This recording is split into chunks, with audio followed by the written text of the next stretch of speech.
दुनिया के नक्शे पर इजराइल एक ऐसा मुल्क है जिसे लोग ताकतवर समझते हैं।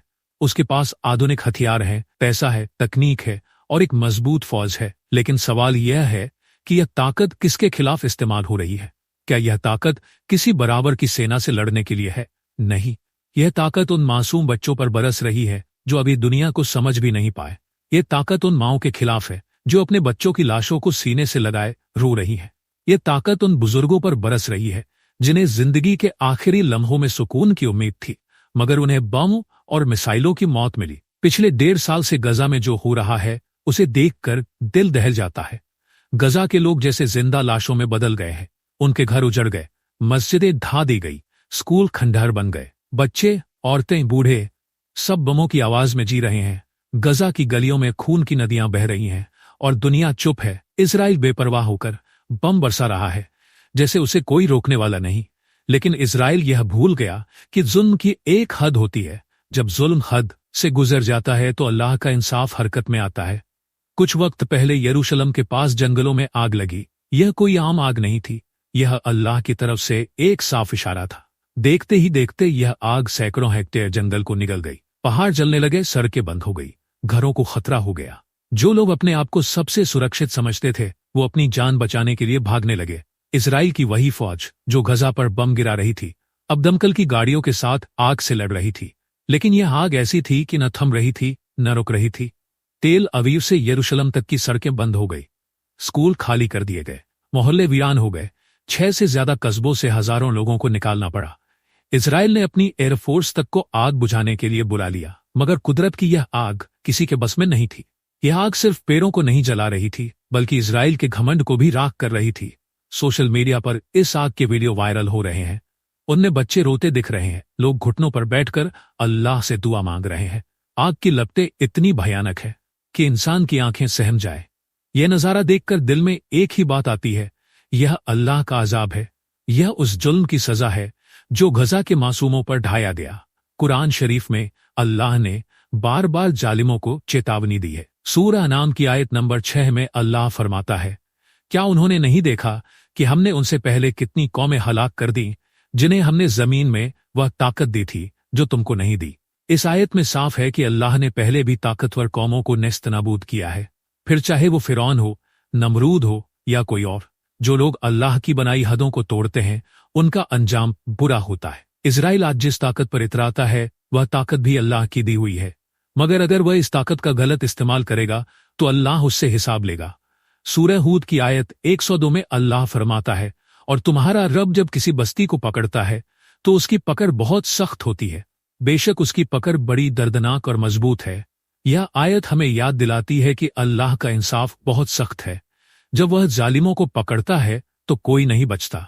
गजा में मासूमों का खून बहाया गया, उनकी चीखें अल्लाह के अर्श तक पहुंची। अब यरूशलेम की यह आग उसी खून की गवाही दे रही है। यह आग इजराइल को बता रही है कि अल्लाह देख रहा है और उसका फैसला आ चुका है। गजा का दर्द, मुसलमानों की तकलीफ। गजा के हालात किसी से छिपे नहीं हैं।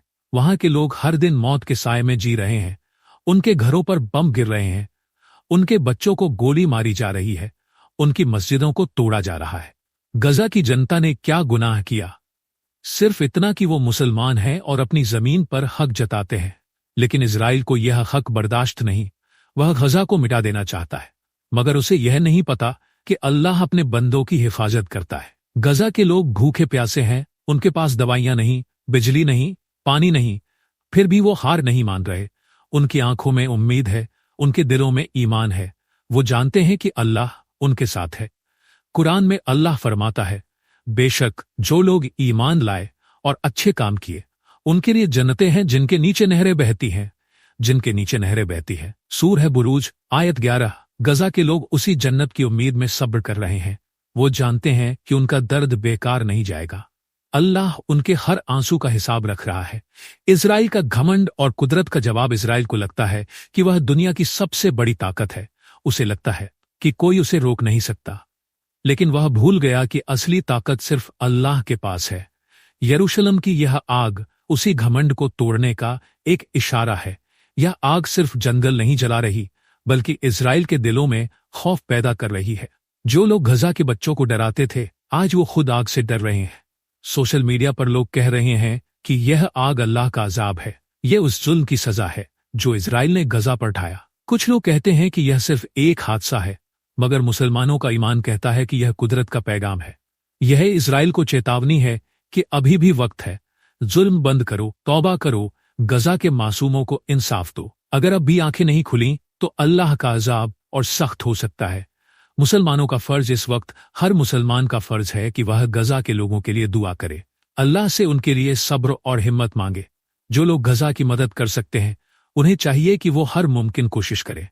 कुरान में अल्लाह फरमाता है, मोमिन तो आपस में भाई भाई हैं।